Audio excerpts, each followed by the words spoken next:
I hate, Hey, like confession. I hate yeah. the intros of our podcast because I get so into it that I'm like, fuck talking. I just want to play music. Just let him play the music, right? It's okay. We will get there one day. Yeah, Tremaine made the mistake in telling me that, like, he hyped me up a little bit. I was like, oh, word, you like how I mixed that set, huh? He gassed you up. He gassed you up.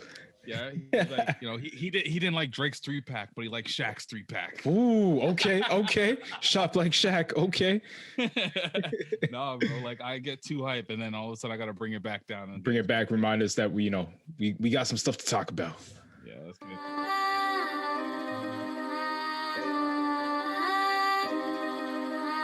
Not with the hype. Wait.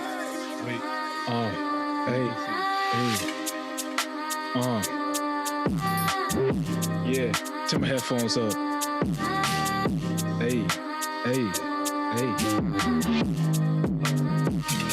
Not with the hype.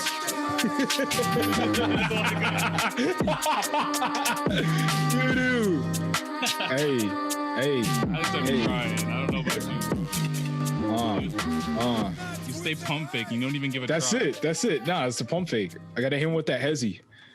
Yeah, nobody's falling for your pump fakes no more. Let's just look at that shit and just be like, you ever see somebody pump fake and a man just stand there with his hands behind his back? Because they know you're not gonna shoot. You know they're gonna pass it up. Yeah, pump fake that 3, Giannis. Oh man, I'll be Tony Snell out here. What's with the Tony Snell jokes? I don't understand.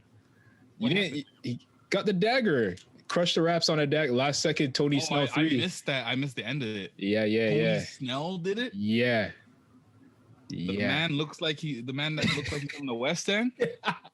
Yes. Yo, Tony Snell went to Father Henry Carr. You can't tell me. Damn. Mandem. It's not with a hype thing.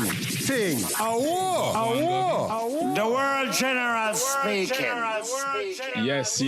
What's good, man? Live and direct. I'm hands-free this week, man. I'm hands-free. Feels good. Welcome to the hands-free club. Potting is so much easier on this side and now the thoughts just come way quicker. They just flow. Shop like Shaq. You waste you. How your week been, bro?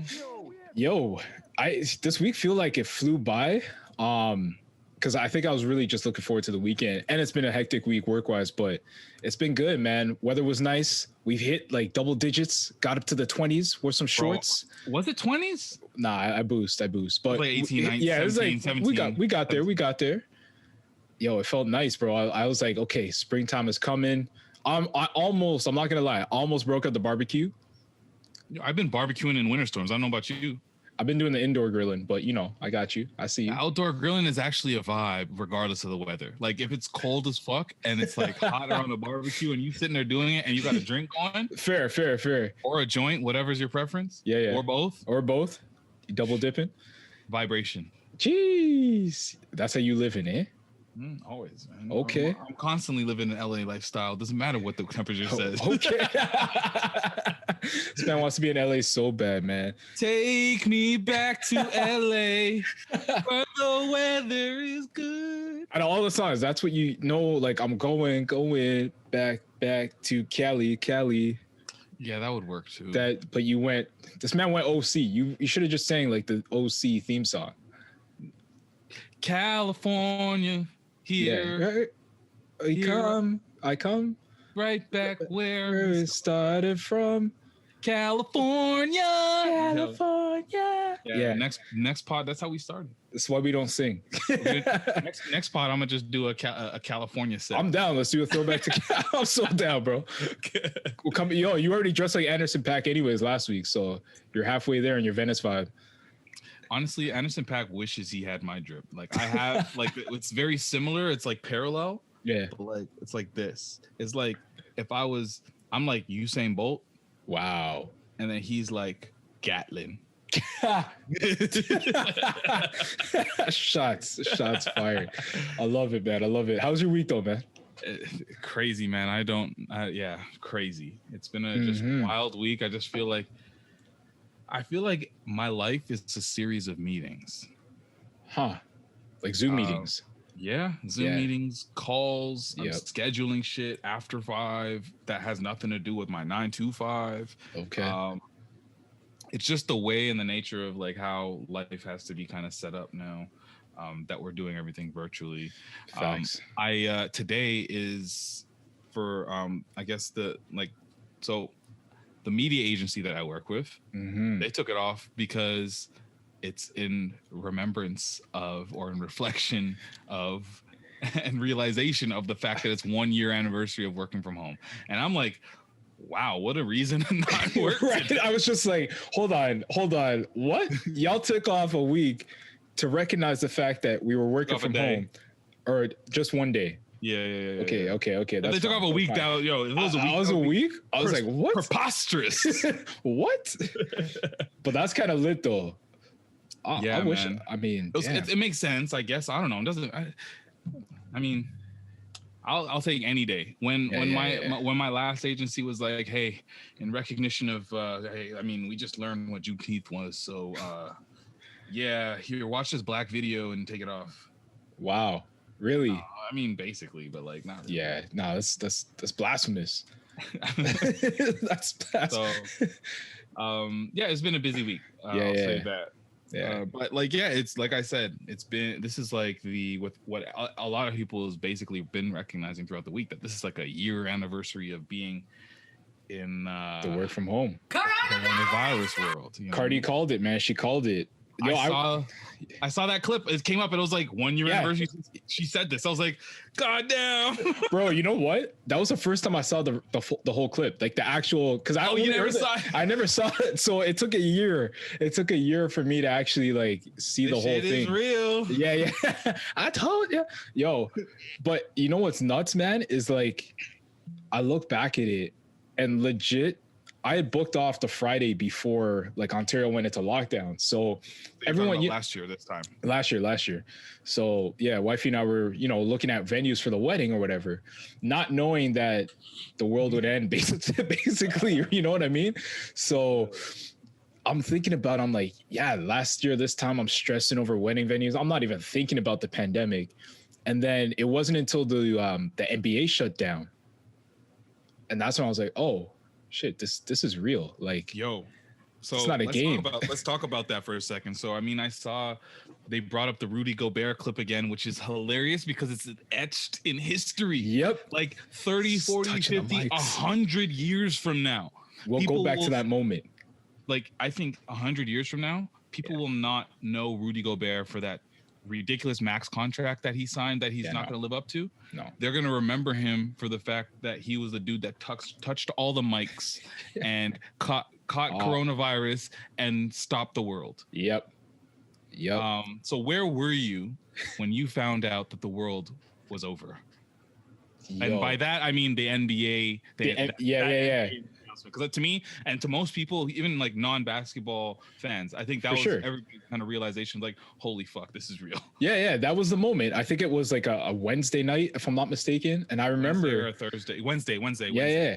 I remember like, they're talking about it on the news, it's getting concerning, whatever. But it wasn't until I'm getting ready to watch some NBA games. And this game happened to be on TV.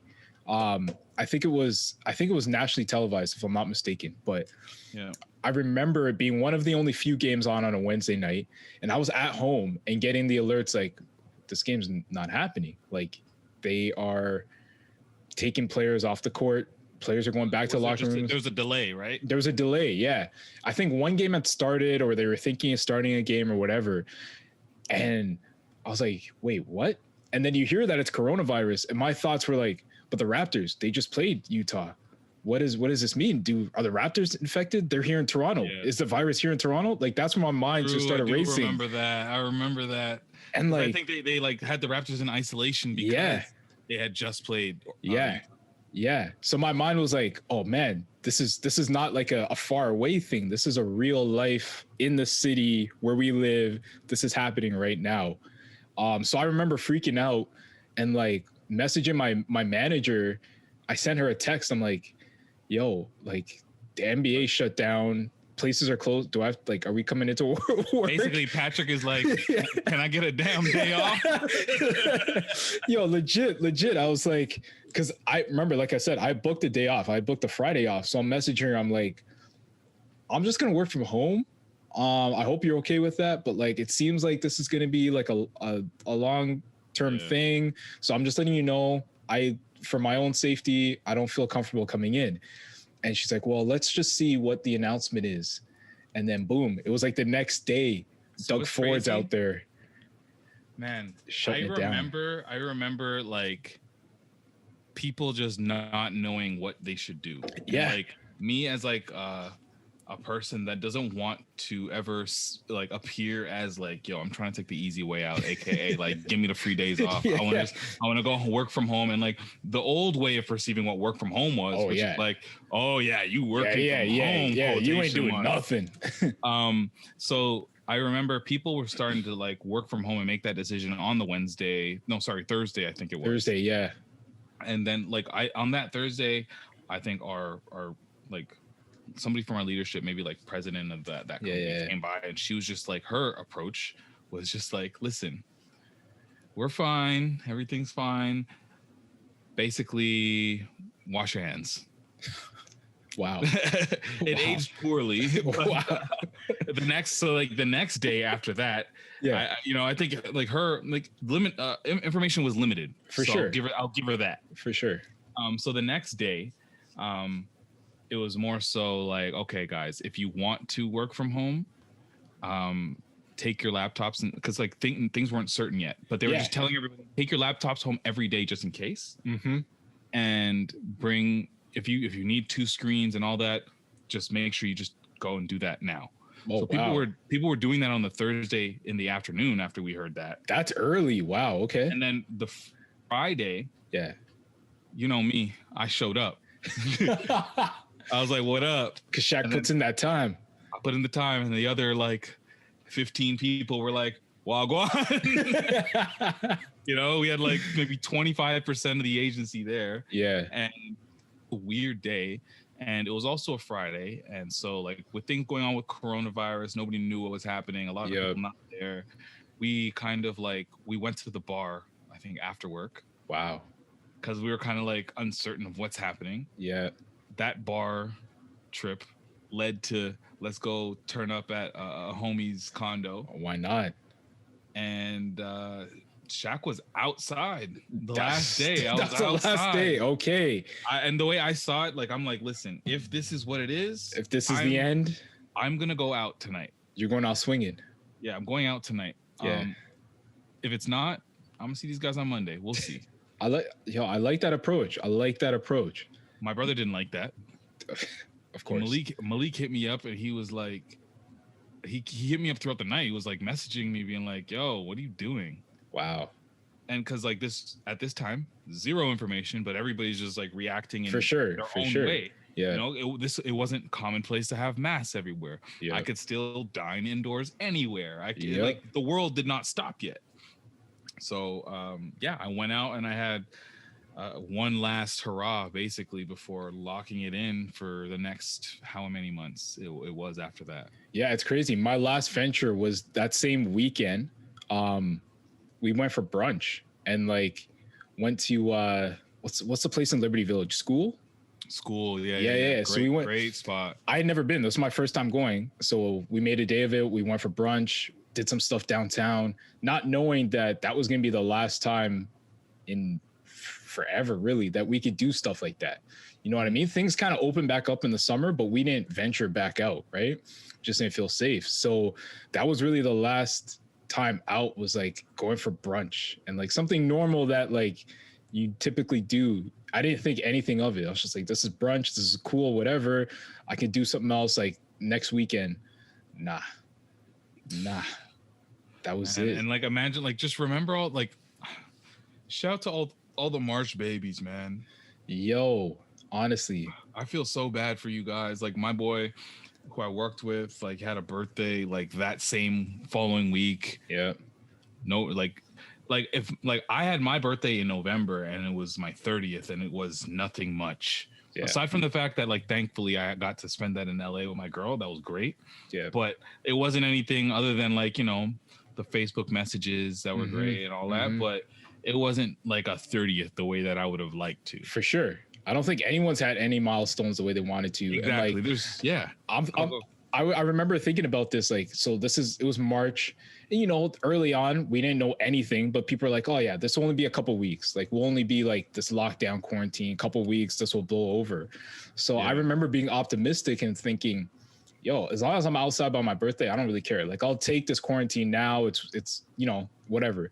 We'll be free by May.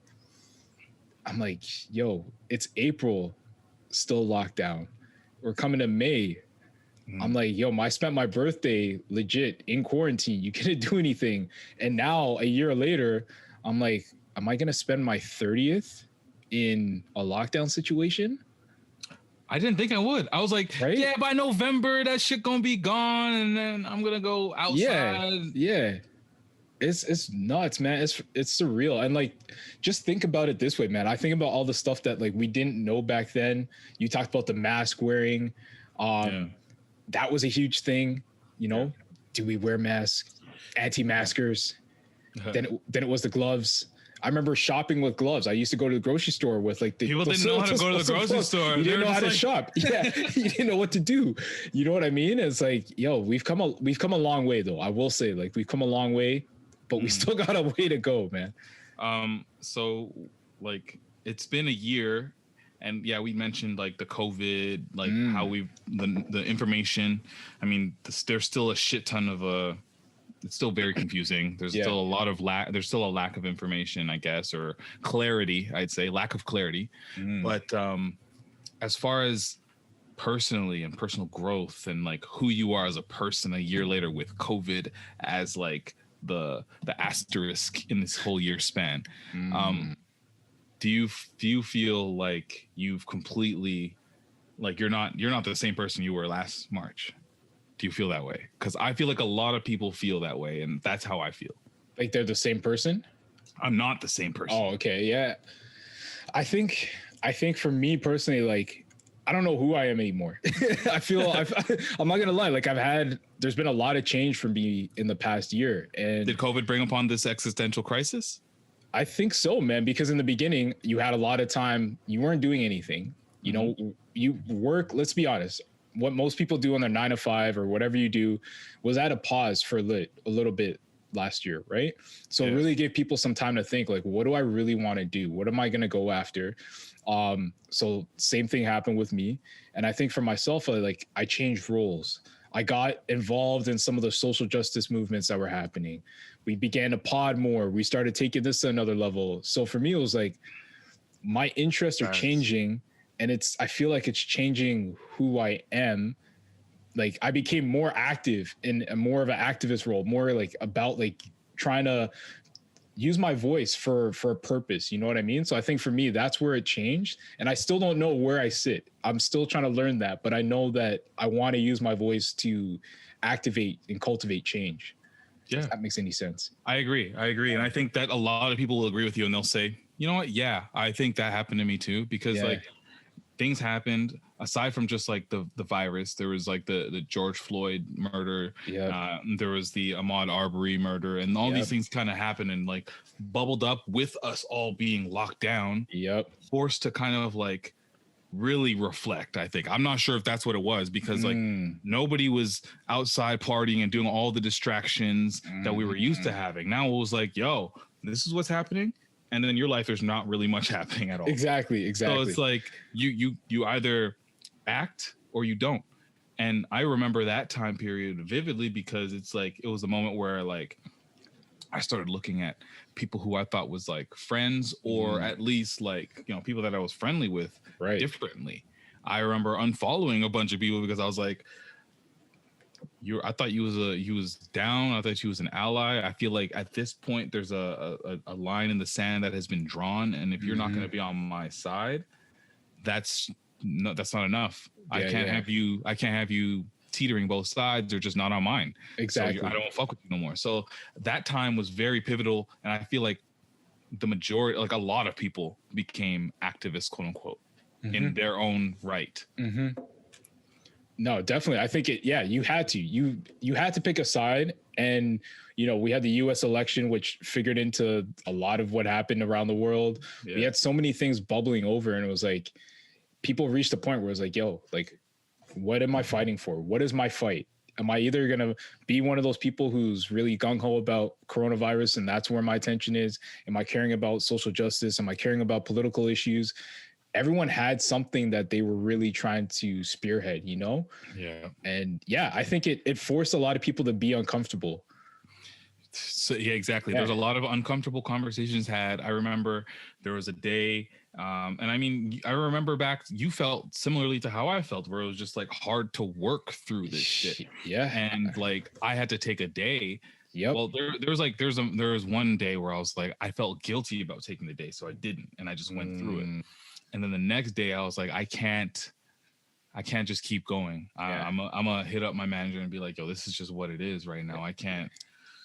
So it was just something that like there was so much introspection as to like my part in all of this, what I can do, what we can do. And we talked about it as a podcast too. It was like, yo, we have a platform. We're talking to people. We can't just sit here and spew just like jokes and silliness all the time, which is very important. And I'm not going to like take away the fact that like we should no longer have all of that lightness amidst all of this that's going on, because I think that like we play a pivotal role. You need the balance. We play a pivotal role, allowing people to like separate themselves from a lot of the bullshit, which is why I hate bringing up Corona all the time and shit like that. I like to be like, yo, you see the news, we already know what's going on, so let's talk about everything else. So I think at that moment it was like, okay, we have a platform, let's use it responsibly. There's certain people that aren't minorities or aren't Black that listen to our podcast, and I would like to use this as an opportunity to let them know how us as Black men feel in times like this, and what they could potentially do, or at least how they can approach this new world or situations like this when things like this happen, instead of being complacent, being an ally, and how you can be an ally. Yeah, and I think we did we helped, right? We definitely took a part and took a stand in that, and we had a lot of people reach out to us, and we had those conversations. And I think definitely using our platform for that was a good kind of shaped what our platform is now. Yeah, exactly. It definitely shaped us. And to bring it back to what your initial question, I'm definitely not the same person. Like, thinking about it now, I'm definitely not the same person I was a year ago. That's for sure. And yeah, and I don't think I'll be the same person a year from now either. Like, and I think that's good. I think we need to change and evolve, and take this time to figure out what's important to us and who we want to be, man. I think back before last March, like there was a lot more rigidity. Ooh. Rigidity. Am I saying it right? I don't even know. That is a weird word. A weird, yeah. I can't even. Rigidity. There you go. There was some rigidity around like what people would accept. Yeah. Or at least for what like for certain types of roles, or like people in certain positions. So for example, like I think we, like, as professionals, Black professionals, and I'll use you as an example, in a professional space, maybe perhaps, I'm not saying that this is how you thought, but somebody in your role could say, as a Black man in working where I work, a very corporate environment, I have to act this way because I have to make sure that they know that I am not that type of Black or something like that. Yeah. You know, I'm Black, but I can't show that I'm Black. For sure. And I think since then, I know my stance, and I've fully dove into this shit, being like, you know what, fuck it. I've always wanted a hand tat, and fuck it, I got it. You know, like the day that I really want to get that neck tat, believe it's gonna happen too. So like just things like that. Yeah, I no longer think about in terms of like how it'll impact me professionally, because I don't give a fuck. If you don't want to support me and like vibe with me, and if you look at me differently and think that I'm less qualified because I like a little bit of ink on my skin, or I like to listen to trap music, or I like to smoke weed, or I like to like anything like that, that's on you. But and you're not for me. And that's been my stance. And I feel like you have kind of there's blurred lines now. It's no longer like I have to be this way. Yeah. No, definitely. I think there's definitely blurred lines, and I think there's been an awakening where you're allowed to be yourself. And I hate to use the word allowed. I hate using that. I actually dislike that word a lot. Allowed. You know what I mean? It's like you have to seek permission, but it bugs me on a whole nother context, but that's a different subject matter. But there's space now for minorities of all sorts, but Black people particularly, to be seen, to be heard, to be recognized. You know what I mean? There's like I said, there's been an awakening, and I feel like we take up space more now, and people recognize that, and they are coming to us for our ideas, for our creativity, for our business, more so than they would have a year ago. And it's in the context of like, we need Black, and it's not like, exactly, hey Patrick, do you mind if I can, take something from you? And it's just like, hey, look, it's ours. It's like, no, we worked with some Black creators, and we came together and we got this. So like, people are really trying to like champion that, and like, I think it's great because the world has to realize, that like, we run shit. It's just as simple as that. Legit. We run shit. There's no NBA without us. No. There's no music without us. Thank you. There's no cool. Like the concept of cool, the concept of like trends, like that's all this terminology that people be using with drip and all that stuff. Yep. That's not us. Without us. That's us. So I'm just glad that I feel like Black people in general are now starting, and I'm not saying they are. They're starting to get their well overdue flowers. So that's what's been great for me. Like, this has just been such a very challenging time for everybody. Economically speaking, emotionally speaking, psychologically speaking, financially speaking. But there's still, I think most people can find a rose in all of this. For sure. Most definitely, man. Fuck. Where do we go from this? Holy shit. I didn't. Damn. So let's dial back a little bit to just like what we came into. How about that? Let's talk about it. So we came into some what was it, Fujiano? Put the people on. Who's this? Fujiano is one of Gucci's 1017 artists. He also has Pooh Shiesty. Did we play Pooh Shiesty or no? I can't remember. I don't think we played him today. I don't think we played him today. But this guy's Pooh everywhere. Shiesty's one of them. Pooh Shiesty's everywhere right now, bro. So I think like it's just crazy that I love just seeing like a resurgence in 1017. I love seeing Gucci like do his thing in a way where he's still got a hand in things, like, and it just speaks to his ear, his ability to his openness to not be what past generations used to be like, where it's just like, these new kids making this shit, blah blah blah. No, Gucci's like, I fuck with you, I'll sign you, I'll make music with you. And he's always been like that. And there's artists ranging from like the Migos to Young Dolph to like Lil Baby to like so many people that he's had a hand in their success. Is he the Trap Godfather? No, he's called the Trap God. Just Trap God. He's got a mixtape called Trap God. I know, but I'm saying from like, if you think about what a Godfather role is, I feel like that's his role. Like, yeah. You know what I mean? Like he's bringing in that new generation. Like, always, there's artists we know who are not like that.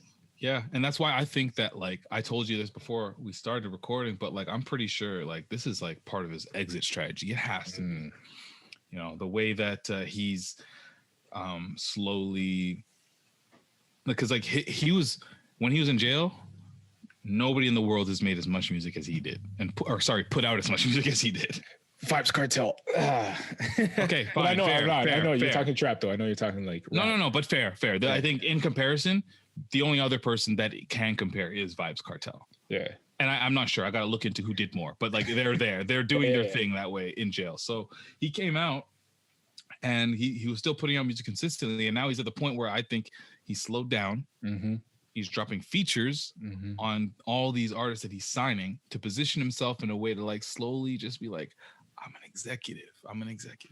I like that. And that's just my perception. I think he's got an exit strategy. It's a boss move, bro. I mean, yo, he's done everything he could do in this game. You know what I mean? There's nothing left to prove. He doesn't have to prove anything he could not put out another piece of music and he'd be a legend.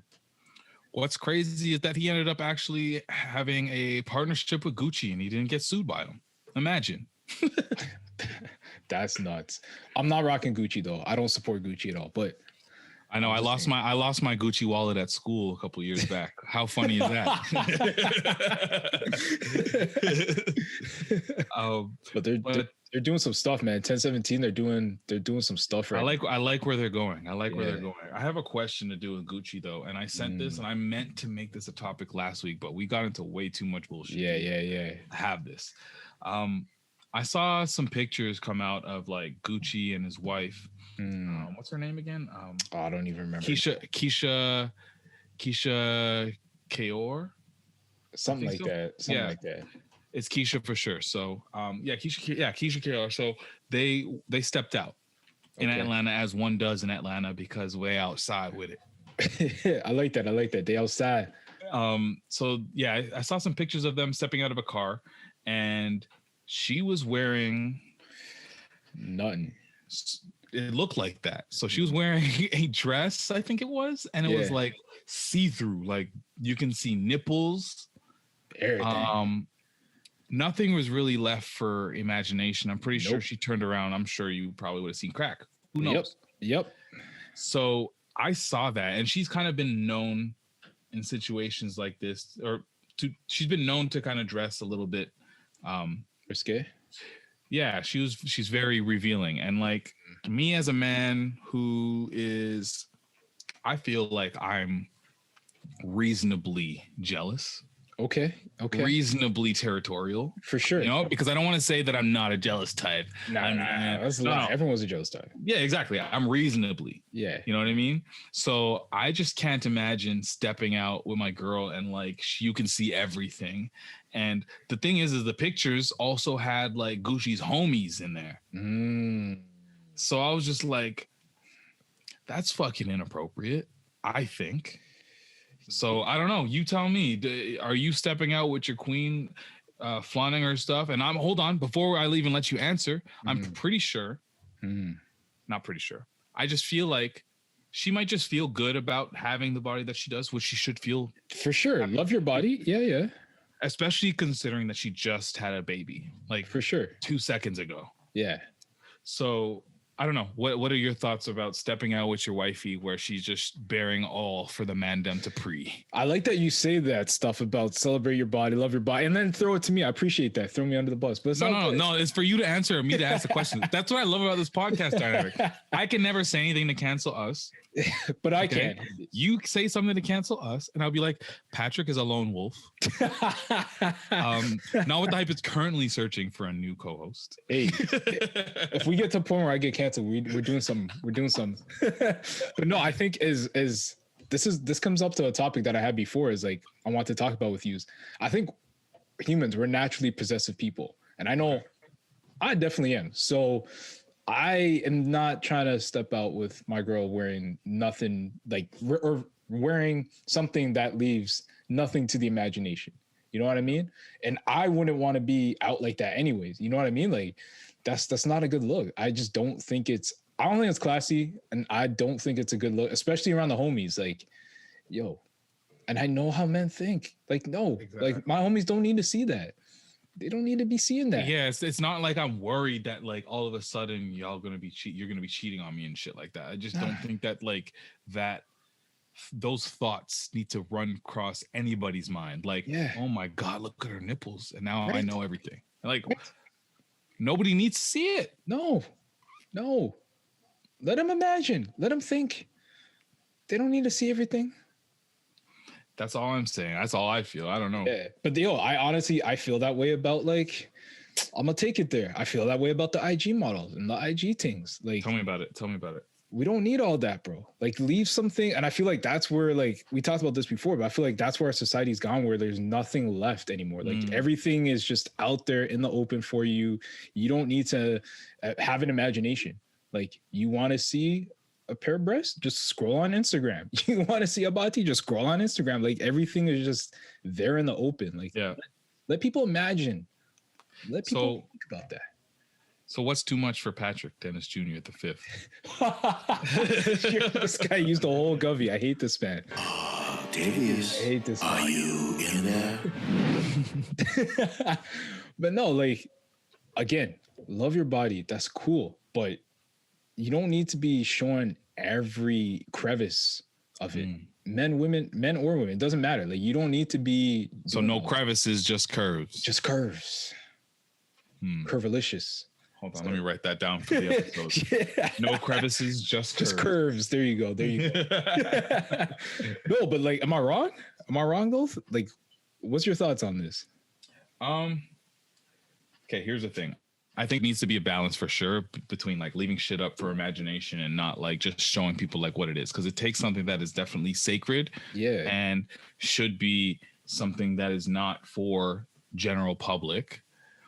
I mean, unless it's like your profession, because I don't want to like offend the sex workers. Fair. That's your thing, I guess. Fair. But I'm just saying, if that's not your thing, that's not your lane, I just don't see what the benefit is or what the point is in just saying, here's everything. And male or female. Like, I'm saying, like, I'm not going to, like, I don't know. It's different for a dude, I guess. Like, the only thing I guess we can really be doing is like, I you know, it's funny. I feel like the women version of this pod would be like, my man can't step out with some gray joggers and no boxers.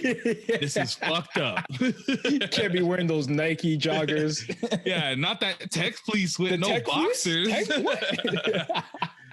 But like, I'm just saying, like, I feel like you gotta leave. You just can't, like, shit that's sacred. Shit that's just for you and I.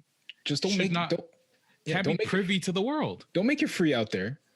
Make them pay for it. Don't make it free out there. Just don't be like, You know what? And also, you know what? Fine. Bring it up. Make it pay for it. This is the world where OnlyFans exists. You know what I mean? That stuff is sacred. And if you're gonna give it up, I don't see the point of giving it up for free. Nah, make some coin. Make some money. We're gonna start our own crypto thing. Call it Bati Coin. Bati. Crevices, not curves. Or no, curves, not crevices. Bro, I got like 1,600 in Bati Coin right now. Yo, who needs Bitcoin when you got this, yo? Fuck that. That's the episode title. Bati Coin. This guy's wild.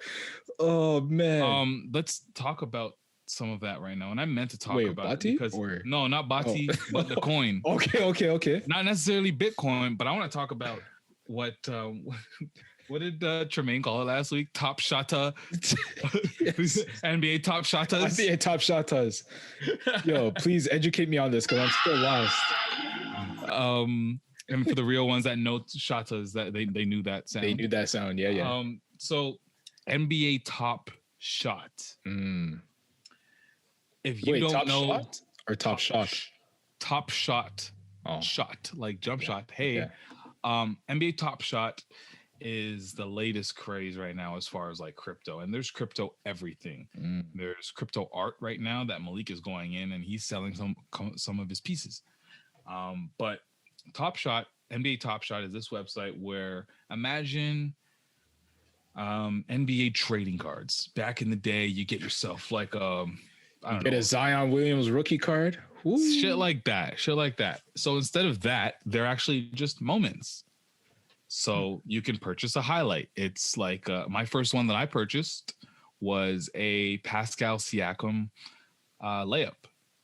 So it was like him against it's pretty sick because it gives you the like they cut the clip at every angle possible. Okay. And you get like I got sick. Pascal jabbed right, went left, did like a spin. No spin. I didn't get the spin. Oh, no spin. Euro. Ooh, that's I got a Euro layup. Weird. Yeah. And then it tells you the game, gives you the box score, gives you what Pascal had that game, and then a little bit of a blurb on the context of it. I paid $31 US for it. Okay. And that card in January was worth $4 US. Ooh, you bought high. Technically, but like this is still beta. Like this shit's not even an app yet. So No. technically, yeah, you'd say I bought high, but this is still early. Okay. Like, let me like when I they ask you to like say what which team you're a fan of. Yeah. I was so shocked how low the number was of Raptors fans, and that's how I know that this is early. So I actually waited in line for a they have like limited packs that come out too. Okay. They have different editions. They have different numbers. So I got my pack. It was this is gonna be worth something. I'm telling you, because I got like one where it was like a Chris Paul assist that put him past, I can't remember who, Oscar Robertson on the all-time assists. Okay. I got a Joel Embiid jump shot when he dropped like 41 points or something like that. Damn. I got another one that was it seemed very valuable as well. And I paid $14 US for it, for the whole pack. Whoa. So that's how, like right now, one of those cards is already valued at like minimum $2 because people are just flipping them. And what's really cool about it is that you can create your own value by putting these moments together and selling them to get selling. So that would be a pack. That was a pack that I got, but like I can say like, let me get like a bunch of Pascal Siakam spin moves, or let me get like a Pascal Siakam spin move, a Joel Embiid layup, a Biyombo block shot, and call it the Giants of Africa. And people will buy it based off of that because it might be hard to get one. It might not be hard to get one of those, but if I made a pack, or like a moments collection, and put it together a certain way and shared it, like that's where it'll raise in value. See, I think I'm still having a hard time with the value of this for me. It's very subjective. That and it's point. Like, and I think because it's digital, I'm having a hard time because like baseball cards, like the actual sports cards, I understood that. I had a pack. I used to collect the baseball cards. I knew all of that stuff. But that was tangible. Like I could hold that in my hand. I could feel that. Like if I see that, those rookie cards, they sell for hundreds of thousands of dollars. But this whole clip, I don't understand. That people are also selling for hundreds of But that's the thing. Like my mind just can't get behind it. I'm like, I don't understand. Bro, you can't get a LeBron card for cheap at all. No, not moment. No, for thousands. Sure. LeBron moments are like, you can get like a Kawhi card for the low. By the low, I mean like maybe $100 and something. But like, LeBron is. I'm struggling because I'm like, yo, I don't get it. Like, what's the point? You own this clip, but how? Like, it's limited. It's a collector's item. And the thing about crypto is I think like the value a lot of times is like in what you put into it. And like, it's the same with physical cards though. Yeah. You can say this is a limited edition, one of one card or whatever that was printed back in 98. Yeah. It's the same thing. This is a limited edition drop that I got in 2021 of a Pascal Siakam layup that you can't get anywhere else. But like the layup, I could watch NBA TV and they're going to show the clip and like they're going to have, I can go on YouTube and the clip is there. Whereas the card, there's only like one of them. Yeah, the card, but I can also get a digital version of that card. I can get that picture that they use in the card. I can get the video that they use in the card, which is further. So, but like, what's the difference? I think because it's physical, that makes it more physical, digital. It's the same thing. They're both. I don't limited. think so. No, because so then why are comic books, right, worth so much more than say a digital version of a comic book? A hard copy comic book is worth so much more than a digital version of a comic book. It's the same thing. Because they haven't created a marketplace for it online yet. This is the beginning of us having a digital card marketplace. Like, yeah, you can get your comic books online, but there's no trading of it yet.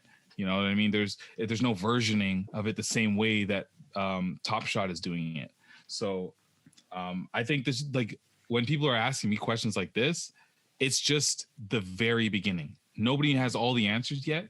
But I'm telling you right now that if you don't, at least I think you should, Patrick, as a basketball fan, at least go there, explore, get a pack when they have drops, buy a couple cards. Don't go crazy with it because I've actually only spent so far like $45. Fair.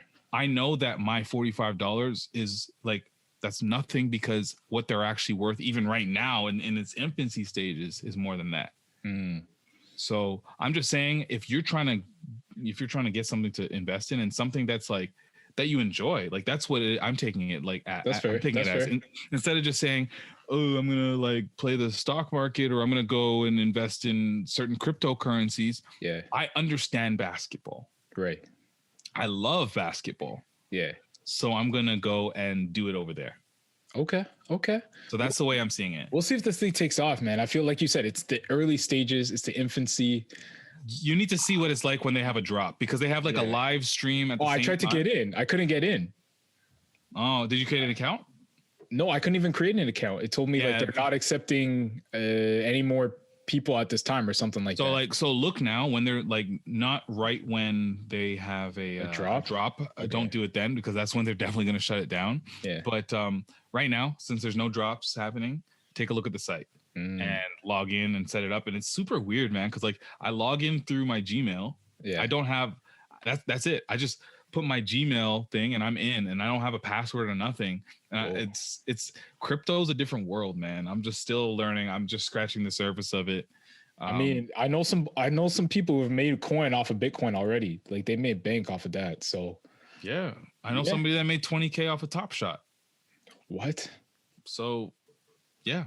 All right, let me sign up for this. I got some stuff to pay for. Let me but honestly, you know what I was thinking of getting back into, and what's that? Shout out to our homie Keisha for putting me onto this. Keisha Fresh. A mannequin to buy some clothing off of. I'm gonna punch this guy, man. I'm gonna punch this guy. You found the right Tommy mannequin. I hate this guy so much. No, but honestly, man, I downloaded the sneakers. Well, I've been thinking about it anyways. Downloading sneakers app. What sneakers app? Basically, it's Nike's app to get like new releases, new drops on the new shoes coming out. So it's like when it is it what like just notifications? Yeah. And basically, you can buy them through the app. So it's virtual, kind of like your Top Shop thing, right? But you don't have to go line up at a Foot Locker or whatever at 6-8 or 24 hours. Oh, then that's way better. Yeah. But it's limited. So they might have like, I don't know, maybe 10 of a size or something like that. Right. So a lot of people are like, the site will crash. You know how these online things are, the site crashes, but it's your best chance to get some of those exclusive releases, like in the J's, I'm an Air Max guy. So they might do, they do a new Air Max every year for Air Max Day. So I'm like, I might have to get on this again, man. Cause I'm about actually buying the sneakers and just collecting them. And just build my collection. Just wait till you get that crypto sneaker. That crypto sneaker? Woo! Yo, can't even put them on your feet because they start that. Let's start. I'm telling you, there's going to be everything: crypto sneakers, crypto nudes, crypto nudes. What? Did we say this last episode? Yeah, but what? If there's OnlyFans already, why wouldn't there be anybody trying to like put their shit out there for like an exclusive drop where like it's worth? You know what I mean? Hold on. Post divorce, Kim Kardashian crypto nudes. That's wild. So, back in the day, they used to go to tabloids. It might be like a Us Weekly, People Magazine is getting these, or I don't know, some site online. She said, nah. I'm going to give the exclusive in crypto. Crypto nudes. That's fucking wild. But it's not far off. It's not far off. Literally not far off. It's going to happen, bro. This is crazy. Everything's crypto, man. And I'm into it. I don't get it. The only thing I'm not into is crypto booze and crypto weed because it's not going to hit the same. It won't hit the same. Not yet. Until they come out with some technology where you can like smell through the screen. Bro, and, like, I gotta say, I ordered from OCS yesterday. Okay. I'm gonna give them a little props. I haven't tried the product yet, but I ordered from OCS yesterday. My house, by the way, we finally ran out of weed. Whoa, what? How? We've been smoking the same. You saw the jars when you came by. Yeah. We've been smoking that since like September, October. Damn. Now. That's a lot though. There was a lot there. There's 3 weed smokers here. Yeah, that's a lot. Yeah. Daily people. Daily smokers. Daily smokers, yeah. Blunt tokers. Big joint rollers. Okay. Damn. So I ordered it yesterday, and it was 3. I didn't know that they have a same day option. Yo, how did they have same day? What? They have same day option now. That's extra crazy. $8, but How much? 8. Oh. I think you said 80. No. Oh, but I didn't. I was like, I don't need it that bad. I'll just hit this one hitter and stretch this shit out. Stretch it out. But it came like mine was like the free 3-day express. Okay. 24 hours later, that shit's here. Ooh. So Friday night, I'm nice. This is like a really sick box, by the way. I don't know. Tweed did this one, but like it's fire. It twists open like this.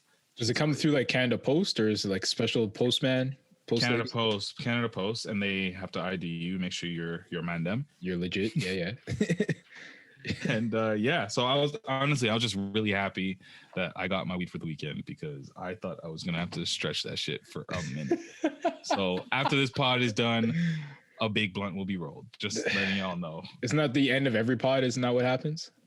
Mostly, but like if there's morsels upstairs. You know what I mean?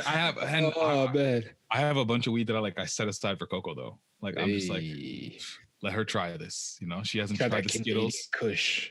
She hasn't had the Skittles. She hasn't had the Skittles.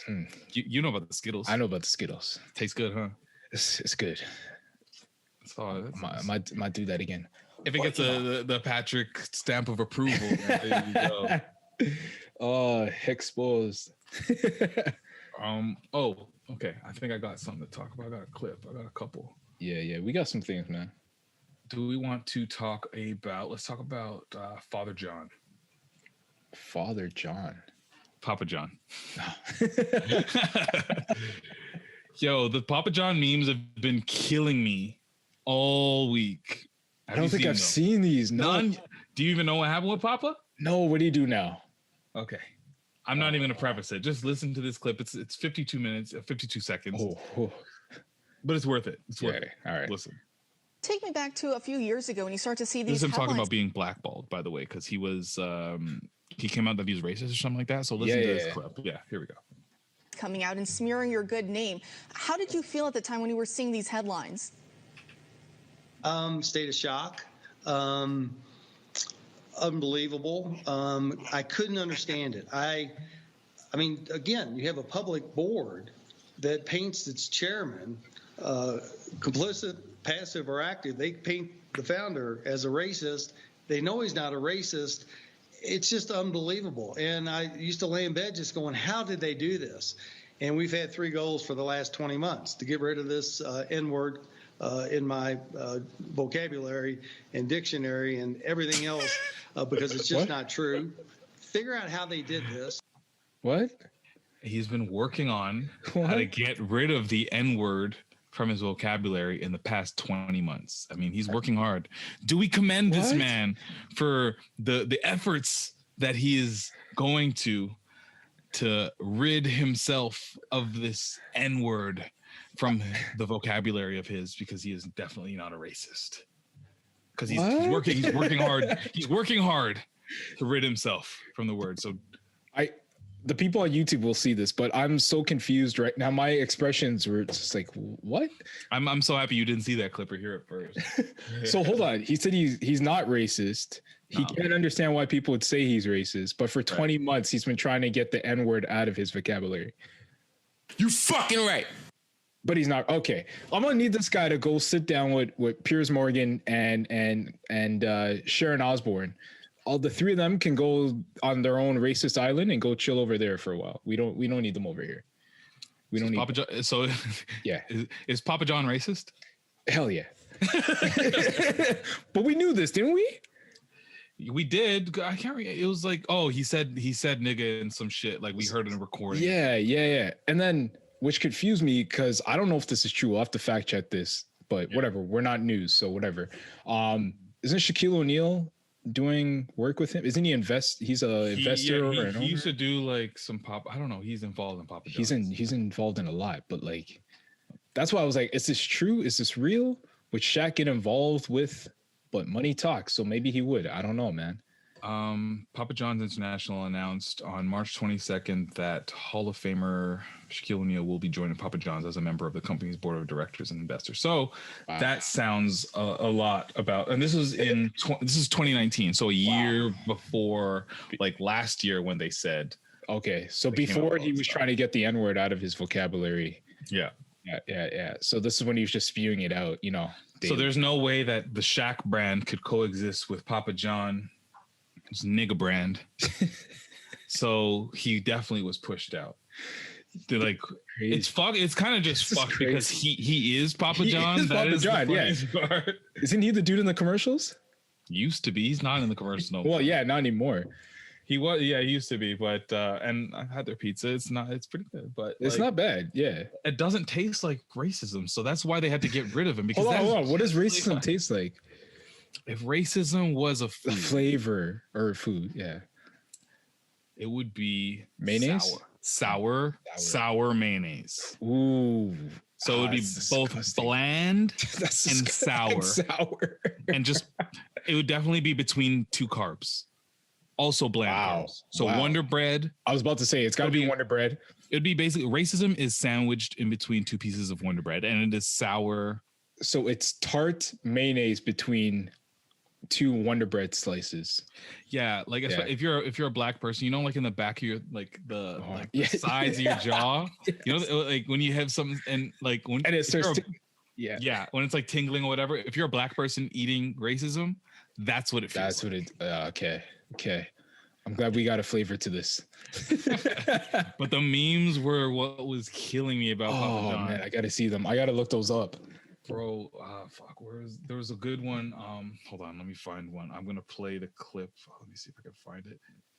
I could definitely find it because it was like they had like different situations. It was like Papa John, if he was on what's it called? Not The Price is Right. Wheel of Fortune. Okay. And it was that classic screenshot where it was and space GGR, and it was just like Papa John just sweating. Yo, I understand this now. I did see that. I did not get the context, but I get it now. Damn. Yeah, and people that annoy me. It was like category people who annoy me or something. Yeah. Like that. Yeah. And then there's this other one where it was like, if for the Dragon Ball Z fans out there, who was in Paris? And this is the I didn't resist. I can't. You must. Oh my god! It was Vegeta trying to reject the Majin. Yes. So like, who is in Paris? Papa John. I can't resist.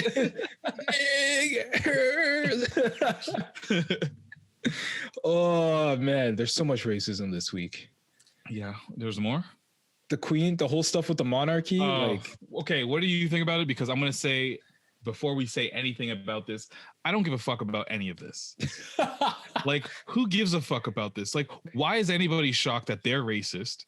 Anything that is so old and so white and institutional, without a doubt, 100%, I would bet my life savings on it. Yeah, racism is embedded in whatever it is. For sure. I don't. You're gonna tell me that the monarchy is not racist? Fuck you. Of course it is. I don't think anyone was surprised. I think they were surprised to what extent and what Meghan went through.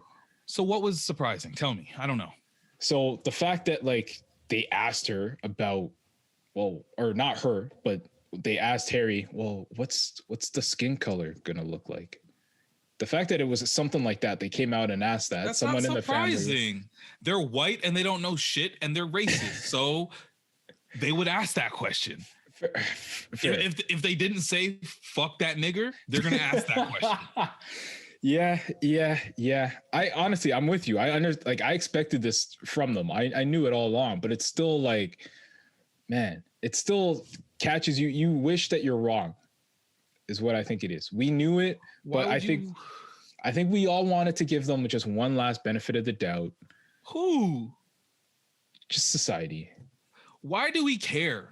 Can you answer that question first? Because they're still around. Like, who gives a fuck? They got no power, and there's no reason why they would. No. The reason why we pay, which is still ridiculous. That's what I'm saying. That's why people care. It's like, what more reason do we need to get rid of this monarchy, to separate ourselves from this monarchy?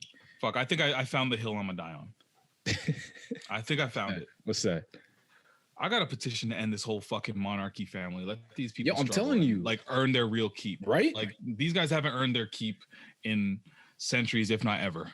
No, never. They made money off the backs of black and brown people. That's all they do. They're like the Kardashians, except for the Kardashians are actually a business. Yes. Well, and I respect that more because they're just, well, I mean, they're not like, oh, we're going to tax you because we've got to keep the monarchy.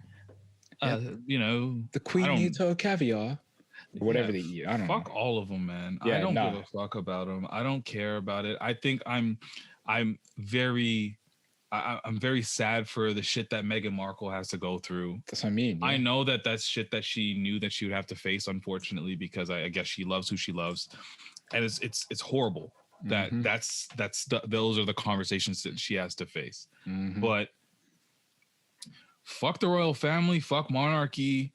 Trust. I just don't get it. I will never understand it. And when people were going nuts on it on Twitter, I'm just looking at it. I'm like, I just wish that we could like turn our heads and just like focus on something else. I don't think, honestly, I disagree. Like, I don't think we should focus on something. I think we need to put our foot on their necks until politicians, speaking to Justin Trudeau, until they step up and say, yo, let's abolish this. Like, no, I agree. I agree with that. It's happening in the Caribbean, man. The Barbados is doing it this year. Good. I think Jamaica and a couple other countries are supposed to be doing this next year. Obviously, because we run shit up. Yeah. Ghana, Nigeria, they're looking to do this as well. Like, yo, it's about time, man. Like, on that, bro. Fun to eat? Well, that too. But like, no, I just really don't fuck with the monarchy. I just don't understand how something like that has been able to exist as long as it has. And I would be, if it was like 2035, I woke up one day and they were like, the monarchy has been abolished and they're no longer, you know, the public is no longer supporting them financially. Yeah. Great. Yeah. You know, because they've made enough. Yeah. Take what you've made. Exactly. And go. Like, you won already. Yeah, you won. Literally take it and go. Yeah. Go stay in your castle, make your own country, whatever you want to do. Just go off. Never talk to us. Don't associate us with us again. Leave us alone. What do you think about Kimye? Because you said you was just what'd you say about it? You said something spicy about it. Oh, it's because okay. Kanye and Kim have officially file for divorce. Yeah. And Kanye has reportedly changed all of his phone numbers and told Kim, you can contact me through my security. Let's go. And you were bigging up the king. Let's go. But Kanye's back. But I was just like, well, they got kids. What you mean, Pastor Gubby? Aren't you wholesome? Man, I mean, he's still going to see his kids, just not with her. She don't have to be around. She don't have to contact them. As long as he's still going to see his kids, but they just have to set it up different. There's layers. Yeah. Don't call Kanye no more. Let Kanye heal.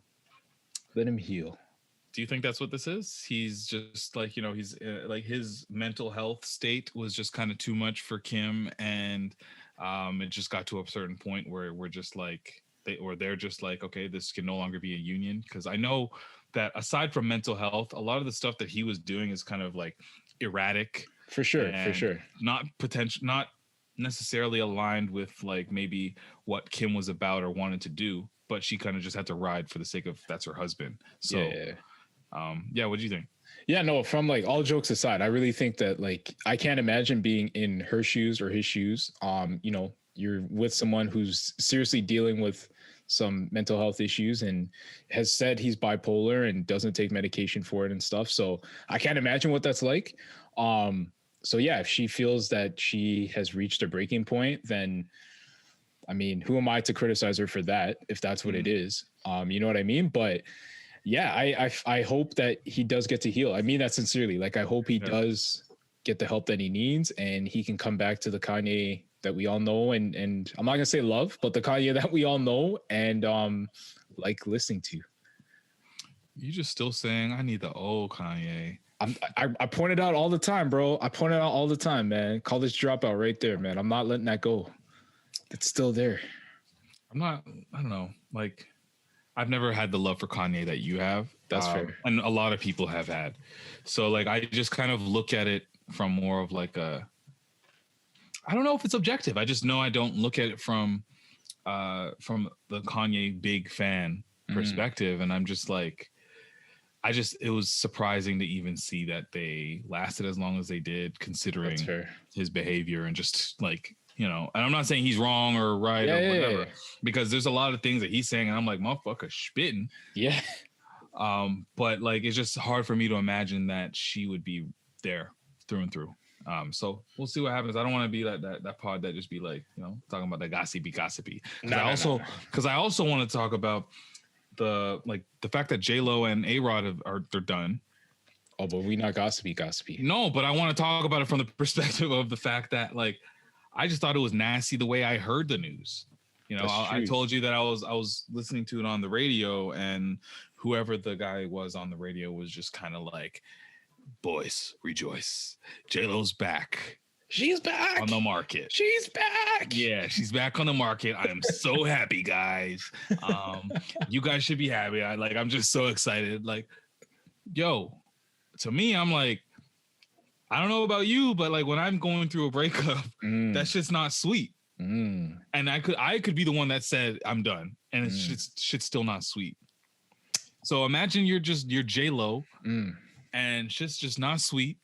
And you're not talking to who you thought was going to be your person. Right. And you decide to just scroll on the Instagrams. Ooh, the grams.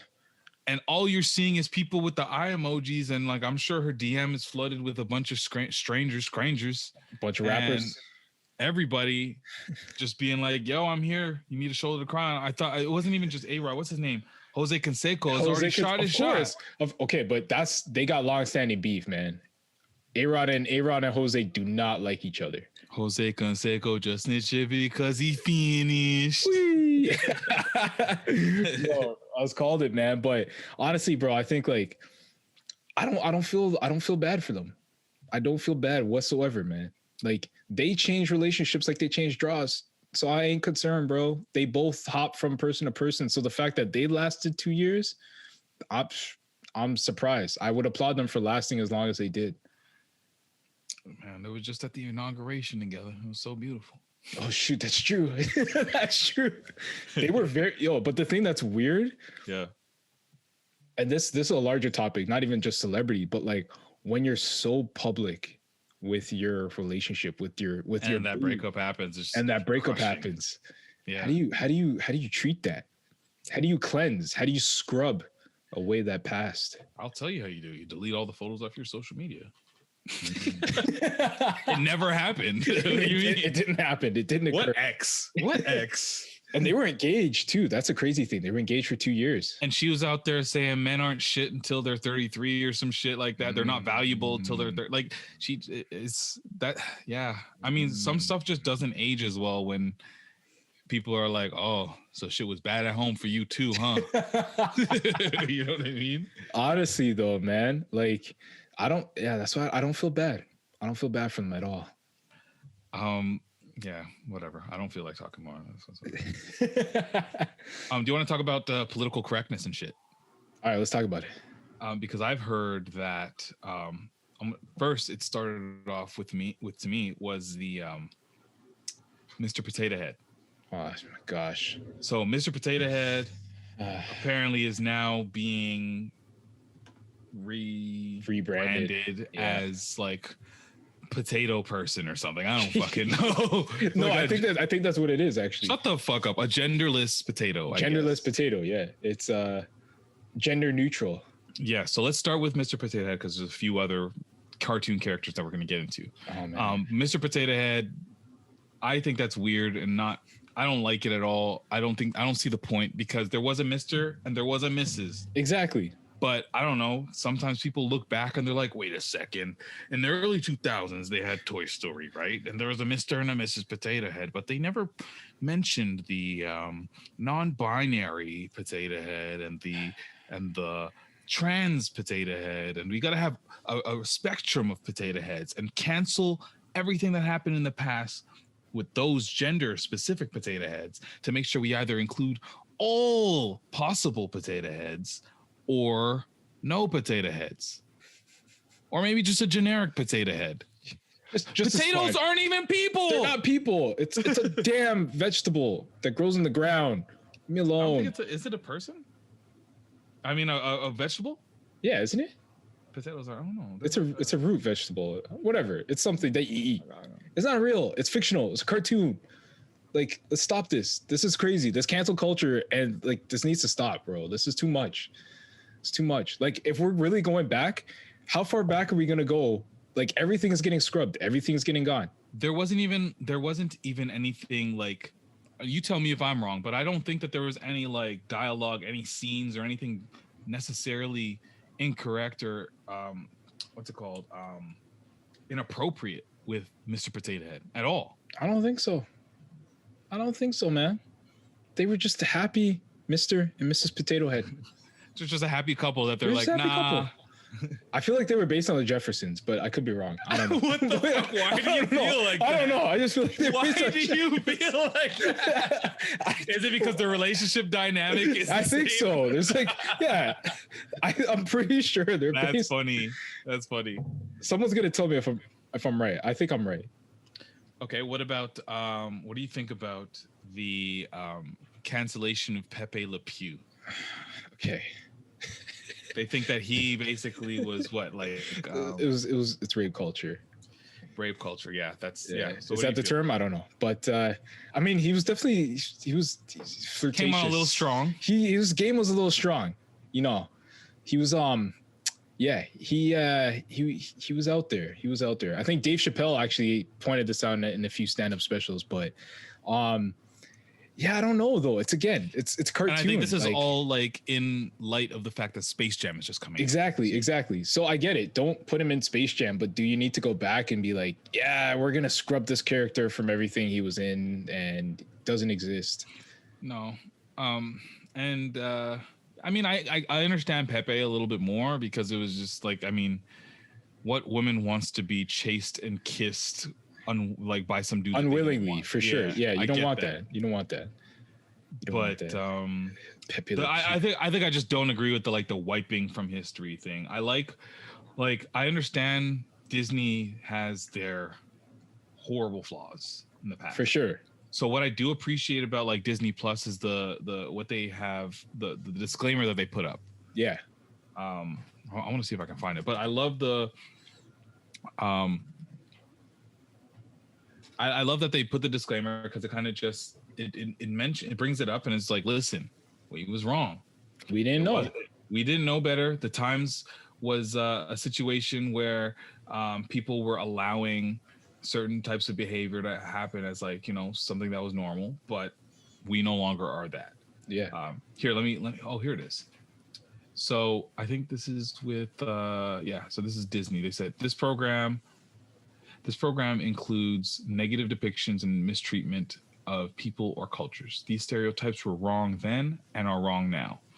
Rather than remove this content, we want to acknowledge its harmful impact, learn from it, and spark conversation to create a more inclusive future together. Disney is committed to creating stories with inspirational and aspirational themes that reflect the rich diversity of the human experience around the globe. Fuck them niggas. Yo, why did you? I'm just kidding.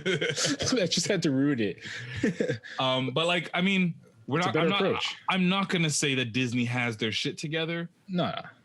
But we've brought this up in different conversations, not necessarily even having to do with shit like this. But like, I just don't agree with erasing things from history. Nah, let people know what happened, educate them on why it's wrong, and then move on. You know what I mean? We educate, we look at the situation, we educate, we learn, we grow, and we move forward, man. Yeah.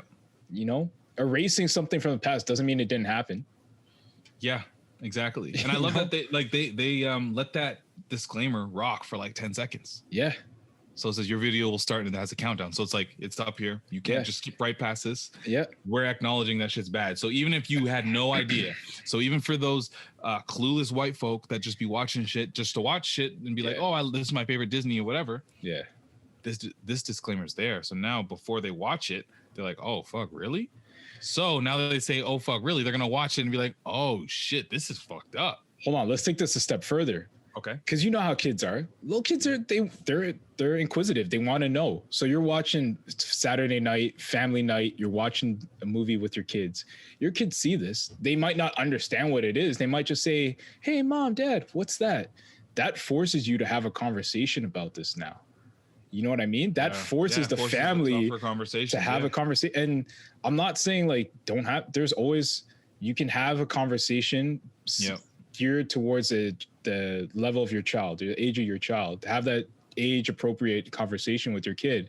But that's forcing these conversations to happen in family dynamics now, which that's the only way we're going to grow. And that's the only way situations can change, is by having the next generation understand why these things in the past were wrong, so that they don't repeat them as they get older.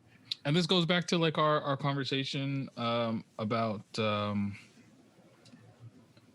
fuck, I blanked out. Yo, I love when that happens. I love when that happens. But like I just think it's something that's necessarily like it's very necessary. It's something that I think, especially if we're going to keep this stuff going out there, and you're going to have streaming platforms like Disney that just puts out everything, which I think they should, because I don't want Disney to be hiding their history. It's a part of their history. It's who they are as a company, unfortunately. Yeah. Recognize it. Let's talk about it. And because right now, when people put out new content, we're ready to challenge it. Mm-hmm. So I want to be able to like challenge the past the same way. I don't want to be like, oh, they cleaned up their past, I don't know what it is, and now they're just this great shiny company. Yeah, you know what like pisses me off, man, is like the Cosby Show is not on syndication. It's not. I haven't found it on TV for years since the Bill Cosby stuff. It's on Prime, which is cool, but like everything else is on TV. Yeah. You know what I mean? Like shows like freaking, what was the show about Al Bundy, which I've talked about before. Oh, but like, Married with Children, stuff like that. And I know it's fictional, not like those characters or the actors haven't been exposed for anything, but like there were actual lessons that we could take from the Cosby Show. And I think we need to be able to separate like art from the artist. And you know what I mean? There's lessons I'm learning from Sons of Anarchy. Show facts. Yo, Sons of Anarchy. I only brought that up because the wife from Married with Children. Yeah. She's in that. But Sons of Anarchy is like, to me, I watched that, and because like my white friends loved it so much and I never watched it, I'm finally watching it now, and I'm like 5 out of 7 seasons deep now. Damn. In like 3 weeks. I've never moved this fast in anything. Damn. I'm like watching. I'm like, is this what white people be like when I'm not there? I gotta get into the show. I gotta start watching. Bro, it's actually good. Yeah. It's a good show, but there's a lot of racism among the main characters. Some of them. It's not hidden. It's just like, this is just who they are as people. It's a dirty biker club from the middle of nowhere, California. Right. And then they also do have like the skinheads. So there's a level of racism. There's levels to this racism shit. It's like, but what I hate about that show is like, there's so many lies. That show is built on lies, right? So of course they'll do some shit and they'll be like, stage the drive-by, make it look gangsta. Say the blacks did it.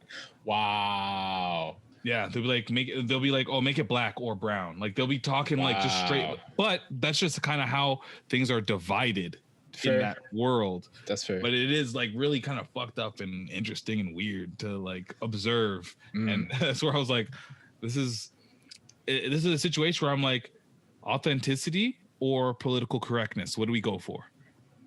Authenticity, man. Fair. Yeah. I feel like that rules, like we always say, you got to be true.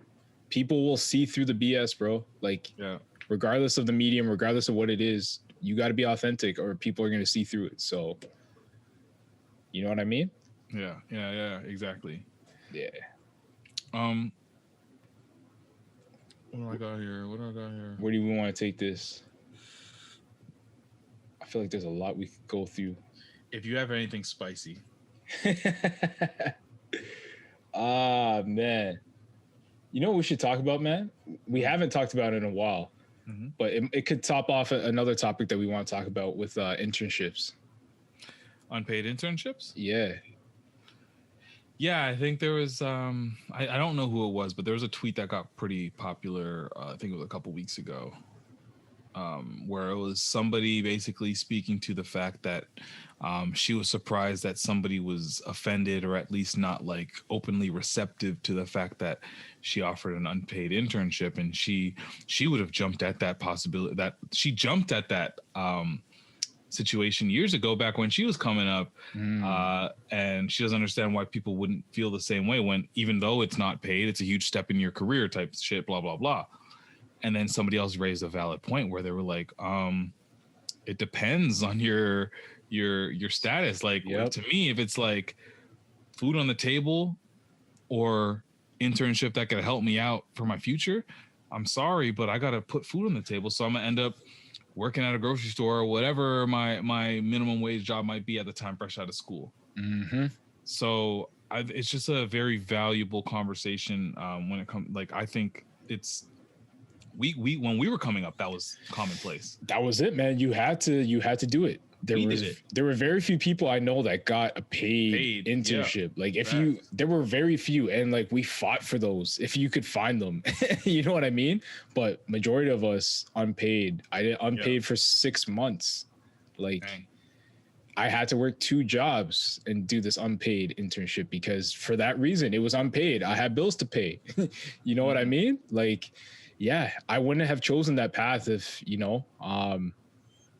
things were different. But it's hard. I feel like if you're privileged, and this comes back to the conversation we're having where it's like, understanding people's circumstance and just the privilege and just tearing that whole organization and society down of being privileged and not understanding other people's situations.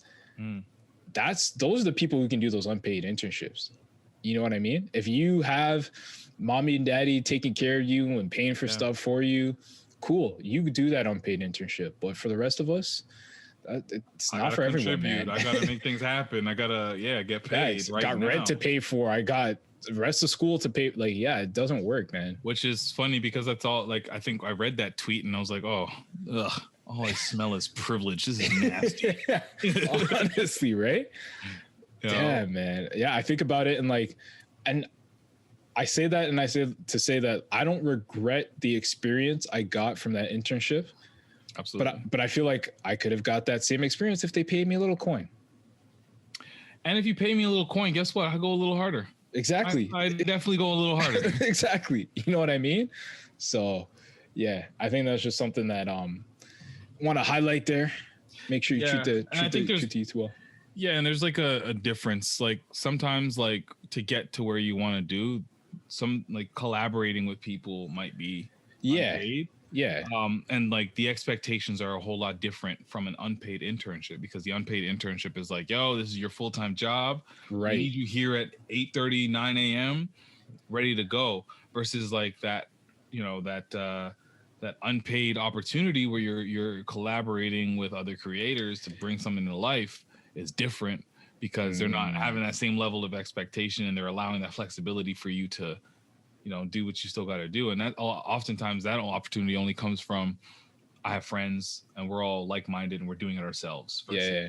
Somebody who's presenting you with a flexible situation. Yeah. That, and it depends on the size of the company too, or the people you're working for or working with. Like if this is, a startup, it's you and your, I'm not going to say friends, because that's a different situation. But if it's people, like you said, like-minded people who are starting something from scratch, I get that. But if we're talking these big corporations, I'm not going to name them, but we know who some of them are. And they expect people to come in and grind for 5 days a week for free. Yeah. That's not cool, man. Especially when they're the same ones who are getting handouts from the governments and getting grants, and they're not handing that down. It's crazy, man. Because I like can just recall being in situations in the past where like I'll be busting my ass. Yep. And like I treat it like a real job. Yep. And at the end of the day, they don't. Yep. at the end of the day, it doesn't matter as much as I think it does. Yeah. At the end of the day, that carrot that they're stringing along in front of me actually isn't even there. It's not a real carrot. It's not a real carrot. No. You know, there's not even the potential or promise of like anything that comes after this shit. So that's what really fucks me up when it comes to like unpaid internships, because sometimes people's businesses are built off of the structure Free of labor. there being free labor. So like I've worked at an agency where it was just they hired me, they hired another sales guy, there was a co-founders and 20 unpaid interns. Wow. At my disposal, and the way that they were talking about them was like, yo, they can do whatever you want. Like, just let them know what you want them to do for you, and yeah, go for it. Wow. I was like, this is fucked up a little bit. Yeah, like, a lot of it. I only worked there for 2 weeks. You can tell why, but yeah. It just that's a lot of people's business models, especially coming up. Yeah, so we got to put an end to that, bro. Absolutely. Next generation, you know, we're building that generational wealth. You know what I mean? Let's go. You know what I mean, bro? We're about to buy houses in cash, bro. I don't even know. About to pull a Rick Ross. I hope so. Before I forget, just because we just started this series, and I think I should have brought this up earlier at the front of this pod, but this is cool. To end it off with, our boy S. Shout out to our boy S. He gives us like the weekly rundown of what he be watching. He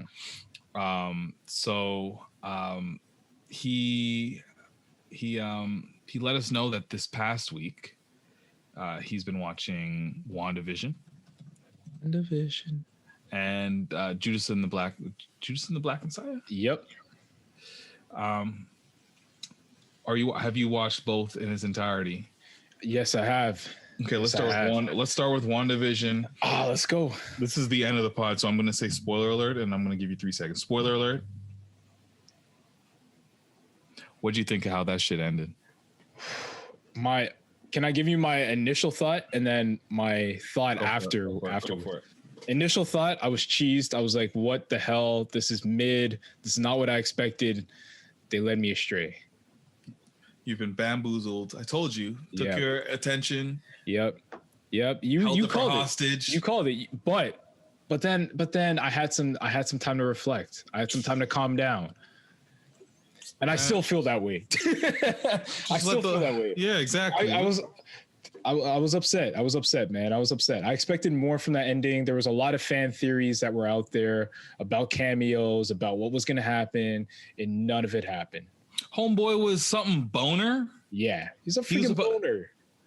They turned what could have been an amazing integration of the Fox Quicksilver and making him into the Disney Quicksilver and just bringing him along for the ride. Yeah. And he was just some random dude. Yeah. I hated that part. That is what really did it for me. Because if they just didn't do that, and like there was a deeper reason, or at least hope that he would be part of the MCU for the future, I think that would have been better. It would have been perfect actually, because everything else was good. I'm good with everything else. Yeah, no, everything else is good. But like, and you know, there was a lot of talk about maybe there's a cameo from Fantastic Four, or there's cameo from Doctor Strange, or there's and the big cameo. The big cameo was just Paul Bettany as the White Vision, and I'm like, what? Like, come on, man. Great. Now that I know that his body is functional, that's awesome. That's cool. Don't tell me like, that was the cameo. Don't tease me like that. They should have never teased anything. Don't tease me. The best part of that show was Monica Rambeau. Oh yeah, she coming through. Shout out to Black women. Shout out to Black leads. She's about to kill it, bro. I'm telling you. I think they're gonna target her to be one of the main people in the MCU moving forward. Okay. We can see. Yeah, maybe. I think so, man. I think it's gonna be a combination of Tom Holland. He's gonna really be RDJ for a minute. He's got 2 more movies left on his contract. Actually, one more. Yeah, but he's gonna be renewed. That's come on. They're going there's so much that they still got to do. And then, I think with whoever I can't remember the girl who's playing her, but Riri Thompson or Riri, whoever's gonna be the black girl who's gonna take over the Iron Man throne, basically Ironheart. Oh yeah, Ironheart. Yeah. Between that, Yeah, I think Wanda is kind of proving to be a staple. for sure. And then you got Monica Strange. Rambeau, Doctor Strange, and then there's gonna be a lot of the new Avengers that we're gonna still see. I'm excited for Shang-Chi. I'm excited for that dude, bro. I'm interested. I don't know much about Shang-Chi, so I'm interested to see where that go. No, for sure. I will say though about WandaVision, I got what you were saying about like they brought us to the ringer, and I wanted more action. So I'm waiting to see Falcon and Winter Soldier. That's got to be hard hitting from the jump. That's got to be like action from the jump. I think it's gonna be everything that we think it'll be. Yeah. I'm not even worried about that one because it's not like this weird concept. It just is what it is. It's a buddy action comedy. That's what it is. Yeah. I'm excited for fucking Justice League Snyder Cut because I've seen the early the early reactions, and it did leak accidentally, by the way. Yeah. Was it accidentally on HBO Max? They thought it was Tom and Jerry, and it was Justice League. But nice.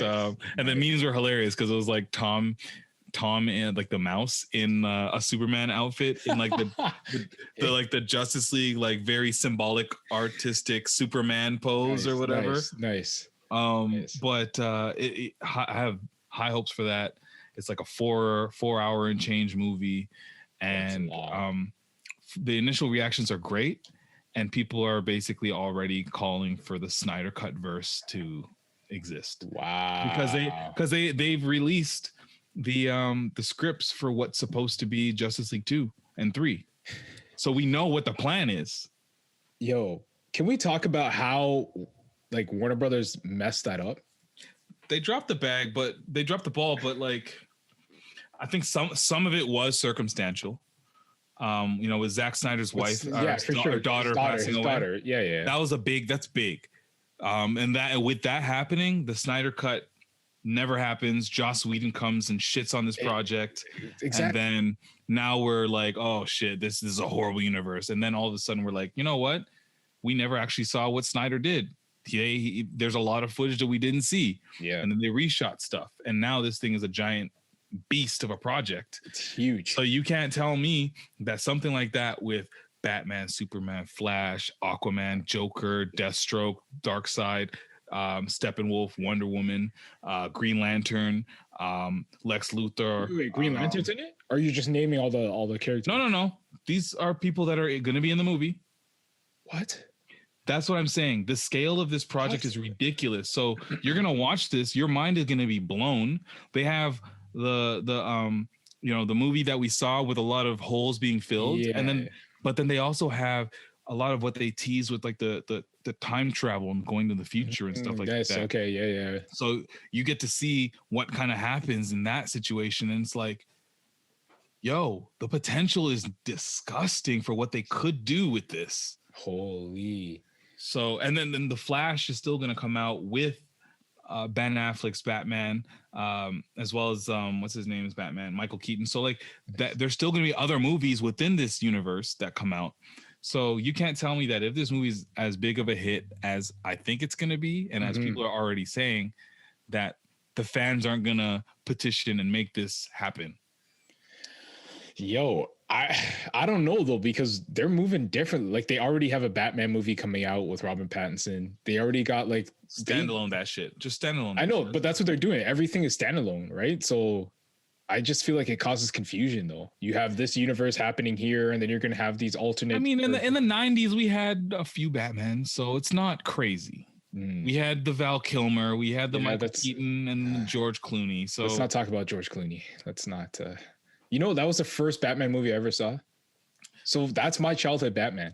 That's crazy. He was the one that stuck for me because it had so many villains and shit. So like I loved it when I was a kid. Exactly. I thought it was good. It wasn't until I got older I was like, oh, this is horrible. You got to watch a compilation of Arnold Schwarzenegger's freeze puns. It's so funny. I gotta find that. It's so funny. Oh man. And then the last thing we talked about, Judas and the Black Messiah. Loved it. Dude, I still gotta fucking see that. Yeah, it's okay. It's okay. Watch it. You're gonna love it. It is blackety black. I am here for it. I love it. I want to be a Black Panther now. Perfect. Keep watching Snowfall. Yeah, Franklin's dad is a former Black Panther. Okay. Oh shoot, I've seen Franklin's dad. Yeah, he going through it. Yeah, he going through some times, man. That's a good show, by the way. If anyone listening hasn't watched Snowfall, like me, you were under my favorite under a rock. show. It is a good show. Favorite show. Like I watched that shit and my attention is boom. Like I watched it last night at like 12 o'clock at night when I was bust. Yeah, see, I can't do that. I gotta take it slow. It's one of those shows like I gotta pay attention to every scene, so I can't watch it right before bed. I gotta give it some time. But like it woke me. I'm there. Like I'm actively like Sons. I can't watch Sons of Anarchy at the end of the night. Right. This show I can watch any time of day. I'm ready. Damn. Yeah, it's a good show. I love Franklin going about his business. Shout out to that actor too. I thought he was a big time actor. I didn't know this like the first thing. Yeah, this is Damson Idris' big role, and then he has that other one with Anthony Mackie on Netflix, which is pretty good. You should watch that. Where Anthony Mackie plays like a cyborg almost. Well, he is a cyborg basically. It's kind of like imagine. Yeah, I know what you're talking about. That movie did not look good. The trailer did not look good. It's better than watch it. If you like Snowfall, so you'll appreciate Damson Idris, and then you'll appreciate Anthony Mackie because he's Anthony Mackie. No, I don't like Anthony Mackie. Imagine Anthony Mackie was Ultron. That's what this is. I figured, yeah, that's what it is. He's Ultron. This reminded me of like they wanted Will Smith, but Will Smith's too old and he can't do these roles anymore. So they went with like I don't want Will Smith anyways. Anthony Mackie was better for this. Okay. Just check it out. I mean, there's a lot to watch. There's a lot. The world general speaking. Yes. Check it out. Patrick Dennis Jr. Instagram, Twitter. Hit me up. Let's go. Shop like Shaq. You waste you. Shop like Shaq. I'm not gonna say with a K no more because basically, you guys have been listening long enough. You know. You should know. You should know. Hit him. Not with the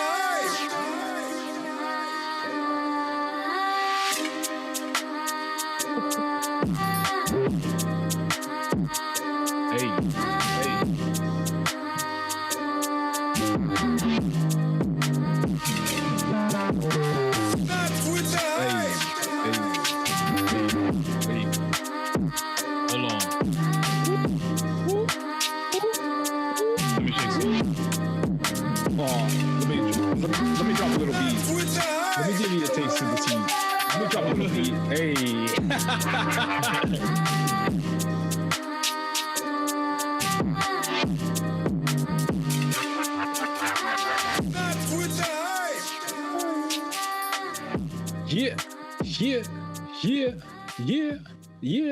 Yeah.